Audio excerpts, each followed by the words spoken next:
ഇതിന്റെ ഒരു 1 വീക്ക് മുമ്പ്, അപ്പൊ 22 ആകുമ്പോൾ ഒരു 15 മുതൽ നിങ്ങൾ നോക്കിയാൽ മതി. നമ്മൾ ഇന്ന് ഗ്രൂപ്പിൽ ഒരു വീഡിയോ അയച്ചിട്ടുണ്ടായിരുന്നു. ഓരോ ഗ്രൂപ്പിന്റെയും സെപ്പറേറ്റ് SSLC+2 അതിന്റെ ടൈം ടേബിൾ എങ്ങനെ നോക്കുക. ചില ആളുകൾക്ക് എങ്ങനെ നോക്കാൻ അറിയില്ല, അപ്പൊ അത് കൃത്യമായിട്ട് പറഞ്ഞു കൊടുത്തിട്ടുണ്ടായിരുന്നു. ആ വീഡിയോയുടെ ലാസ്റ്റ് ആയിട്ട് നമ്മുടെ അക്കാഡമിക് ആപ്പ് ഓപ്പൺ ചെയ്ത് എക്സാം ഹാൾ ടിക്കറ്റ് എങ്ങനെ ഡൗൺലോഡ് ചെയ്യാന്ന് കൃത്യമായിട്ട് പറഞ്ഞിട്ടുണ്ട്. അത് നിങ്ങൾക്ക് നോക്കിക്കഴിഞ്ഞാൽ ഹാൾ ടിക്കറ്റ് വന്നോ എന്ന് ഇങ്ങനെ ചോദിക്കേണ്ട ആവശ്യമില്ല. നമുക്ക് എപ്പോഴാണോ തോന്നുന്നത് ആ ഒരു ടൈമിൽ ചെക്ക് ചെയ്ത് കഴിഞ്ഞാൽ, എൻറോൾമെന്റ് നമ്പർ അടിച്ച് ചെക്ക് ചെയ്ത് കഴിഞ്ഞാൽ അതിൽ വന്നിട്ടുണ്ടെങ്കിൽ അതിൽ ഓപ്പൺ ആയിട്ട് വരും. അപ്പൊ നിങ്ങൾക്ക് സംശയം തോന്നുന്ന ടൈമൊക്കെ അങ്ങനെ ചെക്ക് ചെയ്യാം കേട്ടോ. ഏകദേശം ഒരു 15ന്റെ ശേഷം നോക്കിയാൽ മതി. 15ഒക്കെ ആവും എന്തായാലും വരാൻ. ഇന്നിപ്പോ 1 ആയിട്ടുള്ളൂ. ഇനിയും ഒരു 15 ദിവസം വരും. എക്സാമിന്റെ ഒരു 1 വീക്ക് മുമ്പായിരിക്കും വരിക. ഓക്കെ, സയൻസ് ഗ്രൂപ്പ് എടുത്ത ആളുകൾ ആരെങ്കിലും ഈ ക്ലാസ് ഇപ്പൊ കേൾക്കുന്നവരുണ്ടോ? ഓൺലൈനിലുണ്ടോ? സയൻസ് ഗ്രൂപ്പ് എടുത്ത ആരെങ്കിലും?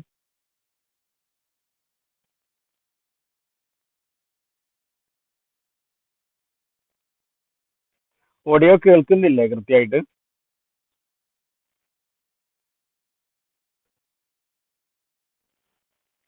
ആ ഓക്കെ ഓക്കെ. സയൻസ് എടുത്തവർ ആരും ഉണ്ടാവില്ല അല്ലേ? അവർ പ്രാക്ടിക്കൽ എക്സാം ഒക്കെ അറ്റൻഡ് ചെയ്തോ എന്നുള്ളത് ചോദിക്കാൻ വേണ്ടിയിട്ടായിരുന്നു. ഓക്കെ, ഏതായാലും വീഡിയോ റെക്കോർഡ് ചെയ്യുന്നുണ്ട്. നമ്മുടെ സയൻസ് എടുത്ത ആളുകൾക്ക് അവിടെ എക്സാം, പ്രാക്ടിക്കൽ എക്സാമുമായി പ്രധാനപ്പെട്ട ഒരു കാര്യം പറയാന്, നിങ്ങൾക്ക് പ്രാക്ടിക്കൽ എക്സാമിന്റെ റെക്കോർഡ് ബുക്ക് തയ്യാറാക്കി കൊണ്ടെല്ലാം പറഞ്ഞിട്ടുണ്ടായിരുന്നു. അതിന്റെ കാര്യങ്ങളൊക്കെ നമ്മൾ പറഞ്ഞിട്ടുണ്ടായിരുന്നു അല്ലേ? അപ്പൊ അത് റെക്കോർഡ് ബുക്ക് തയ്യാറാക്കി നിങ്ങൾ അവിടെ സബ്മിറ്റ് ചെയ്ത് എക്സാമിനേഷൻ എഴുതിയിട്ടുണ്ടാവും. ആ എക്സാം നിങ്ങൾ അറ്റൻഡ് ചെയ്ത പ്രാക്ടിക്കലിന്റെ ഒരു പ്രത്യേകത എന്ന് പറഞ്ഞു കഴിഞ്ഞാൽ, നിങ്ങൾ കൊണ്ടുപോകുന്ന ആക്ടിവിറ്റീസിൽ നിന്ന് ഏതെങ്കിലും 1-2 ആയിരിക്കും അവിടെ ചോദിക്കുക, റിട്ടേൺ എക്സാം ആയിട്ട് ഉണ്ടാവുക.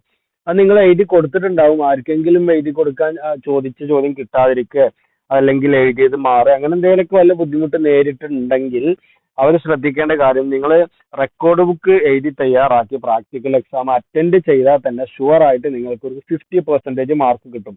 അങ്ങനെ വരുമ്പോൾ നിങ്ങൾ എല്ലാവരും പ്രാക്ടിക്കൽ എക്സാം അറ്റൻഡ് ചെയ്തവരൊക്കെ, ഈ റെക്കോർഡ് ബുക്ക് തയ്യാറാക്കി അറ്റൻഡ് ചെയ്തവരൊക്കെ പാസ്സാവലുണ്ട് സാധാരണ. ഇപ്രാവശ്യം അങ്ങനെ തന്നെ ആയിരിക്കും. അപ്പൊ അത് നിങ്ങൾ പ്രത്യേകം ശ്രദ്ധിക്കുക. ഓക്കെ, രണ്ടാമതൊരു കാര്യം, ഇനി മെയിൻ എക്സാം ആണ്. മെയിൻ എക്സാം വളരെ പ്രത്യേകം നിങ്ങൾ ശ്രദ്ധിക്കുക. അതിന്റെ ടൈം വന്നിട്ടുണ്ട്. ഏകദേശം ഒരു 1 മന്ത്, ഒരു മാസത്തോളം, ഇന്നിപ്പോ 1 ആയിട്ടുള്ള, ഏകദേശം ഒരു മാസത്തോളം നമുക്ക് അതിന്റെ ടൈം കിട്ടിയിട്ടുണ്ട്. ആ ടൈം നിങ്ങൾ വളരെയധികം ഉപയോഗപ്പെടുത്തുക. രണ്ടാമത് ഒരു എക്സാം കഴിഞ്ഞ് രണ്ടാമത്തേത് മൂന്നാമത്തെ എക്സാമിന്റെ ഇടയിൽ നിങ്ങൾ നോക്കുക. നിങ്ങൾ ഈ ഒരു ക്ലാസ് കഴിഞ്ഞിട്ട് തന്നെ നമ്മുടെ ടൈം ടേബിൾ നോക്കിയിട്ട് നിങ്ങൾ നോട്ട് ബുക്കിലോ ഗ്രൂപ്പിൽ എഴുതി തരാൻ പറ്റുന്ന ആളുകൾക്ക് അങ്ങനെ ചെയ്താലും വളരെ ഉപകാരമായി. ടെക്സ്റ്റ് ആയിട്ട് ഏതൊക്കെയാണോ ഹ്യൂമാനിറ്റീസ് ഗ്രൂപ്പിന്റെ ആ സബ്ജക്റ്റും അതിന്റെ ഡേറ്റും നിങ്ങൾ നോട്ട് ബുക്കിൽ എഴുതി വെച്ചാൽ മതി. അത് കൃത്യമായിട്ട് സെപ്പറേറ്റ് ആയിട്ട് എഴുതി വെക്കുക. അങ്ങനെ എഴുതി വെക്കുമ്പോൾ നിങ്ങൾ കൃത്യമായിട്ട് മനസ്സിലാവും എന്തൊക്കെയാണ് വരുന്നത് എന്നുള്ളത്. പെട്ടെന്ന് നോക്കി കണ്ടുപിടിക്കാൻ പറ്റും. അങ്ങനെ ആവുമ്പോൾ നിങ്ങൾക്ക് ഒന്ന് കഴിഞ്ഞ് അടുത്ത ദിവസത്തിന് എത്ര ഗ്യാപ്പ് ഉണ്ട് എന്നുള്ളത് കൃത്യമായിട്ട് കാൽക്കുലേഷൻ ചെയ്ത് അതനുസരിച്ച്, ഇനി ഈ ഒരു ദിവസങ്ങൾ ഒരു മാസത്തോളം ഉണ്ടല്ലോ ഏകദേശം, ആ ഒരു മാസം കൃത്യമായിട്ട് നിങ്ങൾ ഷെഡ്യൂൾ ചെയ്ത് പഠിക്കാം. ബാക്കി ആ എക്സാമിന്റെ ഇടയിൽ വരുന്ന ദിവസങ്ങൾ നിർബന്ധമായിട്ടും നിങ്ങൾ കൂടുതൽ സമയം സ്പെൻഡ് ചെയ്ത് ആ എക്സാമിന് തയ്യാറായിരിക്കണം. അത് വളരെ ഇമ്പോർട്ടന്റ് ആണ്. ഒരിക്കലും ഒരുമിച്ച് എക്സാം വരുന്നത് വളരെ കുറവാണ്. അടുത്തടുത്ത് വന്നത് കുറെ ദൂരം ഉണ്ട്, സമയം ഇഷ്ടം പോലെ ഉണ്ട്. അപ്പൊ അത് നിങ്ങൾ പ്രത്യേകം ശ്രദ്ധിക്കാം. മറ്റൊരു കാര്യം, ഹാൾ ടിക്കറ്റിന്റെ കാര്യം നമ്മൾ പറഞ്ഞു. ഇനി മെയിൻ എക്സാമുമായി ബന്ധപ്പെട്ടിട്ട് പല ആളുകൾക്കും സാറേ ഇതുവരെ ഞാൻ പഠിച്ചിട്ടില്ല, ഇനി എങ്ങനെയാണ് ഇവിടുന്ന് അങ്ങോട്ട് നോക്കുക. അതുപോലെ പല ആളുകൾക്കും പല യൂട്യൂബ് ചാനലിലൊക്കെ വിജയം ഉറപ്പ്, നിങ്ങൾക്ക് ഇത് പഠിച്ചാൽ മതി, സോഷ്യോളജി ഇത് പഠിച്ചാൽ നിങ്ങൾ പാസ്സാവും, ഇങ്ങനെയൊക്കെ പറഞ്ഞിട്ട് പല ആളുകളും കോണ്ടാക്ട് ചെയ്യുന്നുണ്ട്. അപ്പൊ നമ്മള് അവർക്ക് വിജയം ഉറപ്പ് മറ്റു കാര്യങ്ങളൊക്കെ പറയുന്ന ആ കാര്യങ്ങൾ തന്നെയാണ്. എത്ര മാർക്കിന് നമ്മൾ പഠിക്കണം, എത്ര സോഷ്യോളജിയിൽ ഏറ്റവും പ്രധാനപ്പെട്ടത് ഏതാ, കെമിസ്ട്രിയിൽ ഏറ്റവും പ്രധാനപ്പെട്ടത് ഏതാ, ഏതൊക്കെ മൊഡ്യൂളിന് എത്ര മാർക്ക് വീതമാണ് വരിക എന്നുള്ളത് കൃത്യമായിട്ട് നമ്മൾ ഓരോ ക്ലാസ് റൂം ഓപ്പൺ ആക്കി കഴിഞ്ഞാൽ അതിന്റെ താഴെ ഒരു വീഡിയോ നിങ്ങൾക്ക് കാണാൻ പറ്റും. ആ വീഡിയോയിൽ കൃത്യമായിട്ട് ഓരോന്നിന്റെ മൊഡ്യൂളും അതിന്റെ ടൈമും ഡേറ്റും ഒക്കെ, സോറി, അതിന്റെ മാർക്കൊക്കെ കൃത്യമായിട്ട് കൊടുത്തിട്ടുണ്ട്. അപ്പൊ നിങ്ങൾ പ്രത്യേകം ശ്രദ്ധിക്കാനുള്ളത്, ഇതുവരെ പഠിക്കാത്തവർ ആരെങ്കിലും ഉണ്ടെങ്കിൽ അവരും കൂടെ പ്രത്യേകം ശ്രദ്ധിക്കാനുള്ള, ഇനിയുള്ള ദിവസങ്ങൾ കൃത്യമായിട്ട് ഒരു ടൈം ഷെഡ്യൂൾ ചെയ്തിട്ട് നിങ്ങൾ ഓരോ ചാപ്റ്റേഴ്സും എത്ര പഠിക്കണം എന്നുള്ളത് നോക്കുക. കൂടുതൽ മാർക്കുകൾ വരുന്ന കുറഞ്ഞ ചാപ്റ്റേഴ്സ് ഉള്ള മൊഡ്യൂള് ഒരു മൊഡ്യൂളുകൾ സെലക്ട് ചെയ്യുമ്പോൾ നമ്മൾ പറഞ്ഞിട്ടുണ്ടായിരുന്നു ഗൈഡ് ബുക്സിലും ഒക്കെ ഉള്ളത് മൊഡ്യൂളാണ് പറയാ. ആ മൊഡ്യൂളിൽ കുറെ എല്ലാ ചാപ്റ്റേഴ്സും ഉണ്ടാവും. ഇപ്പോൾ 1 മുതൽ 30 വരെയുള്ള ചാപ്റ്റേഴ്സ് ആണെങ്കിൽ അത് മൊത്തം അതിൽ ഗൈഡ് ബുക്കിലൊക്കെ കൊടുത്തിട്ടുണ്ടാവും. പക്ഷെ നമ്മൾ ക്ലാസ് റൂം ഓപ്പൺ ആക്കി കഴിഞ്ഞാൽ അതിൽ ഫസ്റ്റ് കാണുന്ന ഇൻഡെക്സ് എത്ര ചാപ്റ്റേഴ്സ് ആണോ ഉള്ളത് ആ ഒരു ചാപ്റ്റേഴ്സ് ആണ് നമ്മൾ പഠിക്കേണ്ടത്. ഓക്കെ.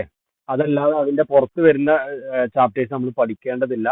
അതിനെ സംബന്ധിച്ച് നമ്മൾ നേരത്തെ പറഞ്ഞിട്ടുണ്ടായിരുന്നു, അതിന്റെ വീഡിയോ നമ്മൾ ചെയ്തിട്ടുണ്ടായിരുന്നു. ആരെങ്കിലും ശ്രദ്ധിക്കാത്തവരുണ്ടെങ്കിൽ അവർ പ്രത്യേകം ശ്രദ്ധിക്കാം. എന്നിട്ട് ആ പറഞ്ഞ ചാപ്റ്റേഴ്സും ഏതൊക്കെ മൊഡ്യൂളിന്റെ അണ്ടറിലാണോ വന്നിട്ടുള്ളത് അതിൽ ആ പറഞ്ഞ മൊഡ്യൂളിന് എത്ര മാർക്കാണോ കൊടുത്തിട്ടുള്ളത് അപ്പോൾ അതിൽ കൂടുതൽ മാർക്ക് വരുന്ന കുറഞ്ഞ ചാപ്റ്റേഴ്സുകൾ നിർബന്ധമായിട്ടും നിങ്ങൾ പഠിക്കുക. ഉദാഹരണം 1-ാം മൊഡ്യൂളിൽ ഒരു ചാപ്റ്റർ മാത്രം അല്ലെങ്കിൽ 2 ചാപ്റ്റർ മാത്രമേ ഉള്ളൂ, അതിനൊരു 8 മാർക്ക് വരുന്നുണ്ടെങ്കിൽ ആ 2 ചാപ്റ്ററും പഠിച്ചു കഴിഞ്ഞാൽ 4 8 മാർക്ക് 8 മാർക്ക് ഷുവർ ആയിട്ട് കിട്ടും. അപ്പൊ ചില മൊഡ്യൂളിൽ ആ 8 മാർക്ക് കിട്ടണമെങ്കിൽ 4 ചാപ്റ്റർ പഠിക്കേണ്ടി വരും. ചില മൊഡ്യൂളിൽ 2 മൊഡ്യൂൾ മാത്രം പഠിച്ചാൽ മതി.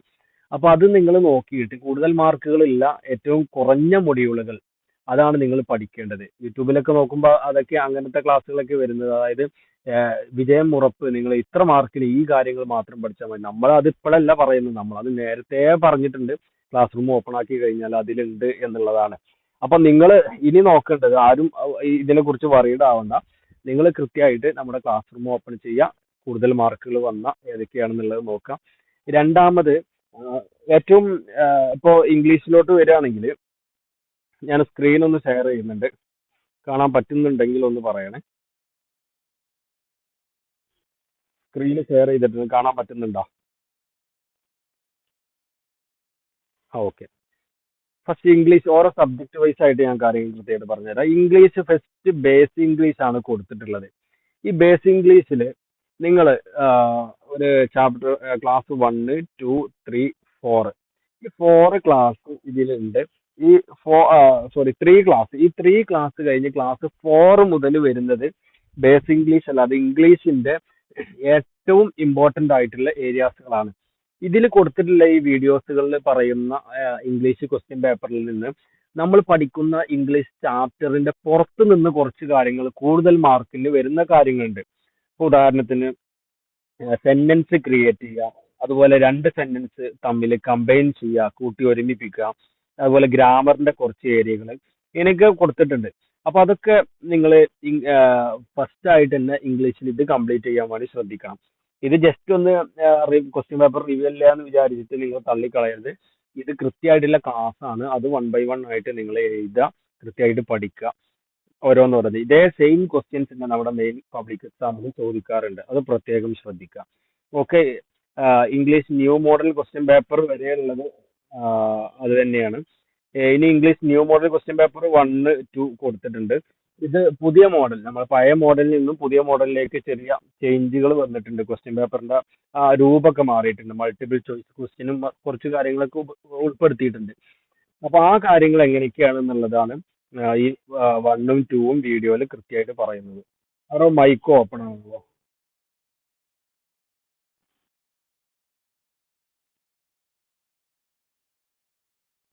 ഹലോ, ആരോ മൈക്ക് ഓപ്പൺ ആവുന്നത് മ്യൂട്ട് ചെയ്യണേ.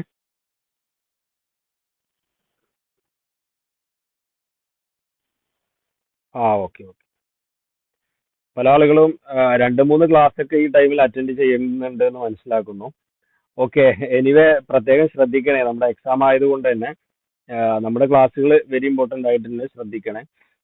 അതിന്റെ തൊട്ട് താഴെ വരുന്നത് ഇംഗ്ലീഷ് 2022 ഒക്ടോബർ ക്വസ്റ്റ്യൻ പേപ്പറാണ്. 2022 വന്നിട്ടുള്ള ഒക്ടോബറിൽ വന്നിട്ടുള്ള ക്വസ്റ്റ്യൻ പേപ്പറാണ് അതിന്റെ തൊട്ട് താഴെയൊക്കെ ഉള്ളത്. പിന്നെ അത് കഴിഞ്ഞിട്ട് അതിന്റെ തൊട്ട് താഴെ വേറൊരു ക്വസ്റ്റ്യൻ പേപ്പർ റിവ്യൂ ചെയ്തതുണ്ട്.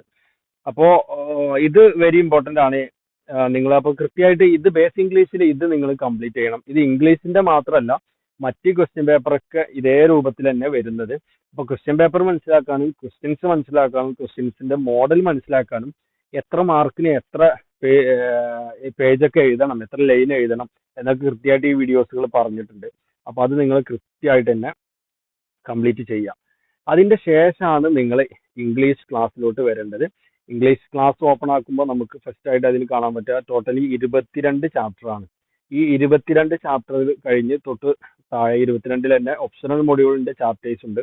അത് ഇവിടെ ഒരു വീഡിയോ നമ്മൾ കൊടുത്തിട്ടുണ്ട്, ഫസ്റ്റ് ആയിട്ട് ഇംഗ്ലീഷ് ടോട്ടൽ മാർക്ക് ഡിവൈഡിങ്. അത് ഓപ്പൺ ആക്കി കഴിഞ്ഞാൽ, ഞാൻ കൂടുതൽ പറയുന്നില്ല, അത് ഓപ്പൺ ആക്കി കണ്ടു കഴിഞ്ഞാൽ കൃത്യമായിട്ട് ഏതൊക്കെ ചാപ്റ്റർ ഏതൊക്കെ മൊഡ്യൂളിന് എത്ര മാർക്ക് വീതം വരുന്നുണ്ട്, ഞാൻ നേരത്തെ പറഞ്ഞ പോലെ തന്നെ എത്ര മാർക്ക് കൂടുതൽ മാർക്കിന് വരുന്ന കൂടുതൽ മൊഡ്യൂളുകൾ അത് നിങ്ങൾ കംപ്ലീറ്റ് ചെയ്യാം. ഇത് ചെയ്യുന്നതിന്റെ മുമ്പ് ഞാൻ നേരത്തെ പറഞ്ഞ ബേസിക് ഇംഗ്ലീഷിലുള്ള ഫുൾ വീഡിയോസും ഫുൾ ക്ലാസ്സും കൃത്യമായിട്ട് കണ്ട് എഴുതി പഠിച്ചിട്ട് വേണം നിങ്ങൾ ഇതിലോട്ട് വരാൻ. കാരണം കൂടുതൽ മാർക്കുകളും എക്സാം ഈ ചാപ്റ്റേഴ്സിന്റെ പുറത്തുനിന്ന് വരുന്നുണ്ട്, അത് ശ്രദ്ധിക്കാൻ വേണ്ടിയിട്ടാണ്. പിന്നെ തൊട്ട് താഴെ അതിന്റെ ക്ലാസ്സുകളൊക്കെ ഉണ്ട്. രണ്ടാമത് മലയാളത്തിന്റെ കേസിലോട്ട് വരുമ്പോൾ, മലയാളത്തിൽ നമുക്ക് ഓപ്പൺ ആക്കി കഴിഞ്ഞാൽ 18 പാഠങ്ങളാണ് പഠിക്കാനുള്ളത്. ആ 18 പാഠങ്ങളും ഇതിലുണ്ട്. കഥ, കവിത, കാര്യങ്ങളൊക്കെയാണ്.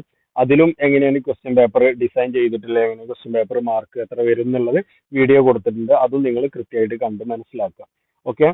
അടുത്തത് അറബിയുടെ കേസിലോട്ട് വരുമ്പോൾ, അറബി നമ്മൾ പറഞ്ഞിട്ടുണ്ടായിരുന്നു, അറബിയുടെ ക്ലാസ് ഇതിൽ അവൈലബിൾ അല്ല. പകരം അറബിയുടെ വർക്ക് ബുക്കും അറബിയുടെ ചാപ്റ്റേഴ്സിന്റെ എണ്ണം, ചാപ്റ്റേഴ്സിന്റെ പേര്, നമ്പർ, അതുപോലെ തന്നെ എത്ര മാർക്കിൽ വരും എന്നുള്ള അറബിക് ക്വസ്റ്റ്യൻ പേപ്പർ ഡിവൈഡിങ്ങും അതിന്റെ മറ്റു കാര്യങ്ങളൊക്കെ കൃത്യമായിട്ട് കൊടുത്തിട്ടുണ്ട്. മൊഡ്യൂളിന് മാർക്ക് എത്ര മൊഡ്യൂളിന് വരും എന്നുള്ളതൊക്കെ കൊടുത്തിട്ടുണ്ട്. അറബിക് ബുക്ക് കിട്ടാത്ത ആളുകൾ ഉണ്ടെങ്കിൽ അവർക്ക് ഡൗൺലോഡ് ചെയ്യാനോ അറബിക് വർക്ക് ബുക്ക് ഡൗൺലോഡ് ചെയ്യാനോ നമ്മൾ ഇവിടെ നിന്ന് തന്നെ ഗൈഡ് ബുക്സിനൊക്കെ ക്യാഷ് നൽകിയ ആളുകൾക്ക് ഡയറക്റ്റ് നമ്മൾ അയച്ചു കൊടുത്തിട്ടുണ്ട്. അബ്രോഡിൽ ആരെങ്കിലും ഒക്കെ ഉണ്ടെങ്കിൽ അവരെന്ത് ചെയ്യാം, ഈ ലിങ്ക് വഴി അവർക്ക് ക്ലാസ്സുകൾ ബുക്സുകൾ ഡൗൺലോഡ് ചെയ്യാം. അറബിയിൽ ശ്രദ്ധിക്കേണ്ടത് ഈ പറയപ്പെട്ട ചാപ്റ്റേഴ്സുകളാണ് കൂടുതൽ മാർക്കിന് വരുന്ന കുറഞ്ഞ ചാപ്റ്റേഴ്സുകൾ വെരി ഇമ്പോർട്ടൻ്റ് ആയിട്ട് നിങ്ങൾ കംപ്ലീറ്റ് ചെയ്യാം.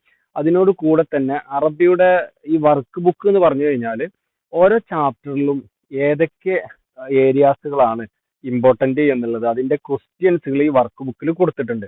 അപ്പോൾ ആ ക്വസ്റ്റ്യൻസും അതിന്റെ ആൻസേഴ്സ് നമ്മൾ അറബിക് ബുക്കിൽ നിന്ന് ടെക്സ്റ്റ് ബുക്കിൽ നിന്ന് കണ്ടെത്തിയിട്ട് ആ ഒരു ഏരിയാസ് മാത്രം കവർ ചെയ്താൽ തന്നെ നിങ്ങൾക്ക് കൂടുതൽ മാർക്കുകൾ കവർ ചെയ്യാൻ പറ്റും. അപ്പോൾ ഇതാണ് അറബിയുടെ കേസിൽ നിങ്ങളോട് പറയാനുള്ളത്. അടുത്തത് ഹിന്ദിയാണ്. ഹിന്ദിയും വളരെ റയർ ആയിട്ടാണ് ആളുകൾ എടുത്തിട്ടുള്ളത്. അവർക്കും അതിന്റെ കാര്യങ്ങൾ പറഞ്ഞു കൊടുക്കുന്ന 60% ചാപ്റ്റേഴ്സ് ഒക്കെ ഇതിലുണ്ട്. അതുപോലെ ഹിന്ദിയുടെ ചെറിയ വീഡിയോ ക്ലാസ്സുകൾ ഇതിൽ അവൈലബിൾ ആണ്.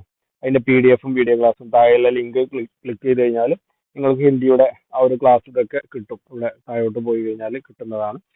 ഹിന്ദി എടുത്ത ആളുകൾ കൂടുതൽ മനസ്സിലാവാത്തത് എന്തെങ്കിലുമൊക്കെ ഉണ്ടെങ്കിൽ പേഴ്സണലി ചോദിക്കുക കേട്ടോ.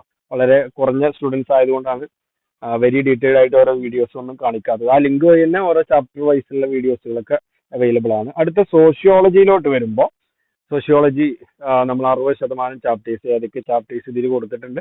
അതിന്റെ തൊട്ട് താഴെ വീഡിയോ കൊടുത്തിട്ടുണ്ട്, എത്ര മാർക്ക് വീതമാണ് ഏതൊക്കെ മൊഡ്യൂളാണ് വരുന്നത് എന്നുള്ളത് സോഷ്യോളജിയും കൊടുത്തിട്ടുണ്ട്.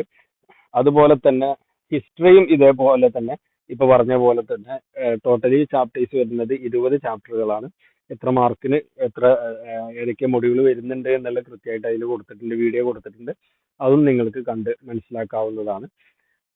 അതിന്റെ തൊട്ട് താഴെ ഫിസിക്സ്, ബിസിനസ് സ്റ്റഡീസ് ഇതിൽ ചാപ്റ്റേഴ്സ് കൊടുത്തിട്ടുണ്ട്. അതുപോലെ അതിന്റെ മാർക്കുകൾ എത്ര മാർക്കുകളാണ് വരുന്നത് എന്നുള്ളത്. പിന്നെ ബിസിനസിന്റെ ക്ലാസ്സുകൾ കേൾക്കാൻ വേണ്ടിയുള്ള ലിങ്ക് ഉണ്ട്. ബിസിനസിന്റെ നമ്മുടെ ഗൈഡ് ബുക്സ് കമ്പൽസറി ആയിട്ട് വാങ്ങാൻ പറഞ്ഞിട്ടുണ്ടായിരുന്നു. ഗൈഡ് ബുക്സ് ഒക്കെ അയച്ചു കൊടുത്തിട്ടുണ്ട്. അത് നോക്കിയിട്ട് ഏതൊക്കെ കൂടുതൽ മാർക്കുകൾ വരുന്ന കുറഞ്ഞ മൊഡ്യൂളുകൾ വെരി ഇമ്പോർട്ടൻ്റ് ആയി കംപ്ലീറ്റ് ചെയ്യാം. ഏറ്റവും പ്രത്യേകം ശ്രദ്ധിക്കാനുള്ളത് 33 മാർക്കാണ് നമ്മൾ വാങ്ങേണ്ടത്. അസൈൻമെന്റ് ഇത് സബ്മിറ്റ് ചെയ്ത ആളുകൾക്ക് 26, 27 മാർക്ക് കിട്ടിയാൽ തന്നെ അവർ പാസ് ഔട്ട് ചെയ്യും. അസൈൻമെന്റ് എഴുതാത്തവർ ആരെങ്കിലും ഒക്കെ ഉണ്ടെങ്കിൽ അവർക്ക് 33 മാർക്ക് തന്നെ വാങ്ങണം. അപ്പൊ നമ്മൾ ഏകദേശം ഒരു 33 അല്ല, ചുരുങ്ങിയത് ഒരു 40-50 മാർക്കിനുള്ളതെങ്കിലും കവർ ചെയ്ത് കഴിഞ്ഞാലാണ് നമുക്ക് ഏകദേശം കൃത്യമായിട്ട് ഒരു പാസ് ഔട്ട് ചെയ്യാൻ പറ്റുന്ന മാർക്കുകളൊക്കെ കിട്ടുക. അക്കൗണ്ടൻസിയുടെ കേസിലോട്ട് വരുമ്പോൾ അക്കൗണ്ടൻസി പൊളിറ്റിക്സ് ഒക്കെ അതുപോലെ തന്നെ ഞാൻ ഈ പറഞ്ഞ പോലെ തന്നെ എത്ര ചാപ്റ്റേഴ്സ് ആണ് അതിന്റെ മാർക്കുകളും മൊഡ്യൂളുകളൊക്കെ അതിൽ കൊടുത്തിട്ടുണ്ട്. ബയോളജി, ഫിസിക്സ്, കെമിസ്ട്രി, ഇവർക്ക് അക്കൗണ്ടൻസി, ഫിസിക്സ്, കെമിസ്ട്രി, ബയോളജി ഒക്കെ മൈ ക്യാമ്പസ് വഴി നമ്മൾ വീഡിയോ ക്ലാസ് ആയിട്ട് തന്നെ സെപ്പറേറ്റ് നമ്മളെ മറ്റൊരു ആപ്പ് മൈ ക്യാമ്പസ് ആപ്പ് വഴി കൊടുത്തിട്ടുണ്ട്. ഇതില് ഇവിടെ വന്ന് ഓപ്പൺ ആക്കി കഴിഞ്ഞാൽ ഇപ്പൊ കെമിസ്ട്രി ആണെങ്കിൽ കെമിസ്ട്രി ഓപ്പൺ ആക്കി കഴിഞ്ഞാൽ കെമിസ്ട്രിയുടെ ചാപ്റ്റേഴ്സ് ഏതൊക്കെയാ എന്നുള്ളത് കൃത്യമായിട്ട് നമുക്ക് കാണാൻ പറ്റും. അതുപോലെ എത്ര മാർക്കിനാന്നുള്ളത് ഇതിൽ കൊടുത്തിട്ടുണ്ട്. ബാക്കി ക്ലാസ്സുകളൊക്കെ നിങ്ങൾ ആ മറ്റൊരു ആപ്പ് മൈ ക്യാമ്പസ് ആപ്പ് വഴി നിങ്ങൾ കാണാം. അതുപോലെ തന്നെ മൈ ക്യാമ്പസ് ആപ്പില് കയറുമ്പോൾ നിങ്ങൾ ശ്രദ്ധിക്കാനുള്ളത് വീഡിയോസ് എന്നുള്ളിടത്ത് വീഡിയോ ക്ലാസ് ഉണ്ടല്ലോ, അതല്ലാതെ അതിന്റെ ഇടത്തെ ഭാഗത്തേക്ക് സ്ക്രോൾ ചെയ്യുമ്പോൾ ഓപ്ഷൻസ് ഇങ്ങനെ മാറുമ്പോൾ അവിടെ നിങ്ങൾക്ക് സ്റ്റഡി മെറ്റീരിയൽസ് എന്നുള്ള ഒരു ഏരിയ കാണാം. അതല്ലെങ്കിൽ അതുപോലത്തെ ഒരു ഏരിയ അതിൽ കാണാൻ പറ്റും. അവിടെ ക്ലിക്ക് ചെയ്ത് കഴിഞ്ഞാൽ ഓൾഡ് ക്വസ്റ്റ്യൻ പേപ്പർ റിവ്യൂ ചെയ്ത വീഡിയോ ക്ലാസ് തന്നെ കൃത്യമായിട്ട് അതിൽ കാണും. അപ്പൊ നിങ്ങൾ അത് കൃത്യമായിട്ട് നോക്കുക. കഴിഞ്ഞ വർഷത്തെ ക്വസ്റ്റ്യൻ പേപ്പർ വെരി ഇമ്പോർട്ടന്റ് ആണ്. അത് നിങ്ങൾ റിവ്യൂ ചെയ്യുക, കൃത്യമായിട്ട് ആൻസർ ഒക്കെ അറ്റൻഡ് ചെയ്ത് മനസ്സിലാക്കുക. ഓക്കെ, ഇത്രയും കാര്യങ്ങളാണ് പറയാനുള്ളത്. ഇനി ഓൾഡ് ക്വസ്റ്റ്യൻ പേപ്പേഴ്സ് ഓപ്പൺ ആക്കി കഴിഞ്ഞാൽ 2024 ഏപ്രിൽ ബാച്ചിൽ ഉള്ള ക്വസ്റ്റ്യൻസുകളൊക്കെ നമുക്ക് കാണാൻ പറ്റും. അത് ഡൗൺലോഡ് ചെയ്യാൻ പറ്റും. ഇത്രയും കാര്യങ്ങളാണ് വെരി ഇമ്പോർട്ടൻ്റ് ആയിട്ടുള്ളത്. അതുപോലെ തന്നെ ടൈം ഷെഡ്യൂളൊക്കെ നമ്മൾ പറഞ്ഞിട്ടുണ്ട്. ഇനി ടൈം ഷെഡ്യൂൾ ഈ ഒരു ടൈം ഷെഡ്യൂൾ അനുസരിച്ചല്ല നമ്മൾ പോകേണ്ടത്. ഇതിൽ നമ്മൾ 6 മാസം കൃത്യമായിട്ട് ക്ലാസ്സും 1 മാസം റിവിഷനും അതുപോലെ അടുത്ത മാസം ഈ ഒക്ടോബറിന് മുമ്പുള്ള സെപ്റ്റംബർ മാസം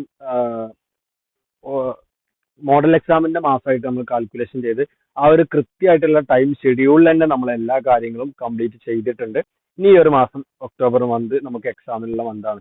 അപ്പോൾ മോഡൽ എക്സാം അറ്റൻഡ് ചെയ്യാത്ത ആരെങ്കിലും ഉണ്ടെങ്കിൽ, ഏകദേശം ആളുകളൊക്കെ ഒരു 70-80% ആളുകളൊക്കെ കംപ്ലീറ്റ് ചെയ്തിട്ടുണ്ട്. ഇനി ആരെങ്കിലും അറ്റൻഡ് ചെയ്യാൻ പറ്റാത്തവരായിട്ടുണ്ടെങ്കിൽ നിർബന്ധമായിട്ടും നിങ്ങൾ മോഡൽ എക്സാം അറ്റൻഡ് ചെയ്യണം. കാരണം മോഡൽ എക്സാമിലുള്ള അതേ സെയിം ക്വസ്റ്റ്യൻസ് തന്നെ നമുക്ക് പറയാം മെയിൻ എക്സാമിൽ അങ്ങനെ തന്നെ ചോദിക്കാറുണ്ട്. മാത്രമല്ല നമ്മൾ എങ്ങനെ എക്സാം എഴുതും, ഈ 3 മണിക്കൂറിൽ എത്രത്തോളം കംപ്ലീറ്റ് ചെയ്യാൻ പറ്റും തുടങ്ങിയിട്ടുള്ള കാര്യങ്ങളൊക്കെ നമുക്ക് ചെയ്യാൻ പറ്റും. ഒക്കെ കാണാൻ ഇതിനൊക്കെ പറ്റും. അപ്പൊ ഇത്രയും കാര്യങ്ങളാണ് നമ്മൾ ഇതിൽ പറയുന്നത്. വെരി ഇമ്പോർട്ടന്റ് ആയിട്ടുള്ള കാര്യങ്ങൾ. മോഡൽ എക്സാം അറ്റൻഡ് ചെയ്യുക, ക്വസ്റ്റ്യൻസും മറ്റു കാര്യങ്ങളൊക്കെ മനസ്സിലാക്കാം. ഓക്കെ, ഒരു മിനിറ്റ് ഒന്ന് ബ്രേക്ക് ചെയ്യുന്നുണ്ട് കേട്ടോ, ബാങ്ക് കൊടുക്കുന്നതായതുകൊണ്ട് 1 മിനിറ്റ് ഒന്ന് ബ്രേക്ക് ചെയ്യുന്നുണ്ട്. അതിന് ശേഷം നിങ്ങൾക്ക് ഏറ്റവും ഇമ്പോർട്ടന്റ് ആയിട്ടുള്ള ഡൗട്ട്സുകൾ ക്ലിയർ ചെയ്യാൻ പറ്റും. ഓക്കെ.